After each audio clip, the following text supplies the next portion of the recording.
আমাদের দেশের উল্লেখযোগ্য আলেমদেরকে ফাঁসিতে ঝুলিয়ে হত্যা করা হয়েছে।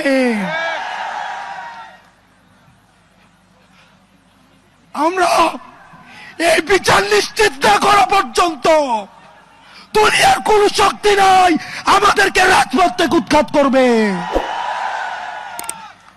প্রিয় সহযোদ্ধ, আপনারা জানেন ক্ষমতার লোভে অনেক রাজনৈতিক দল আওয়ামী লীগকে মাফ করে দেওয়ার আলাপ তুলেছে। আমরা আপনাদেরকে বলতে চাই, মন্ত্রিত্বের লোভে, ক্ষমতার লোভে, সংসদে যাওয়ার লোভে আপনি যদি মনে করে থাকেন এই আহতরা রাস্তায় রক্ত দিয়েছে এবং এই রক্তের উপর, এই পিচ্ছিল রক্তের উপর দিয়ে আপনি সংসদে যাবেন, তাহলে মনে রাখবেন জাতীয় বেঈমান হিসেবে পরিচিত হবেন।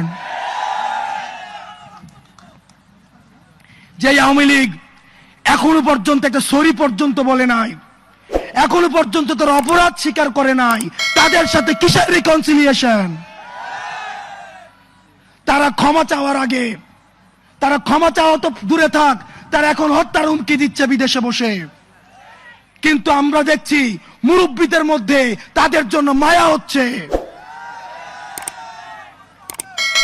মনে রাখবেন, যারা এই রিকনসিলিয়েশনের আলাপ তুলছেন, আওয়ামী লীগকে নির্বাচনে দেখতে চাচ্ছেন, আপনারা ক্ষমতামুখী, আর আমরা আহত এবং যারা জীবন্ত শহীদ আমরা হচ্ছে জনতামুখী।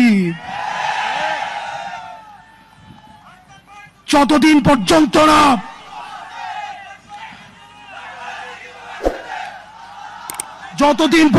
না আওয়ামী লীগের বিচার নিশ্চিত হবে, ততদিন পর্যন্ত আগে বিচারের প্রশ্ন।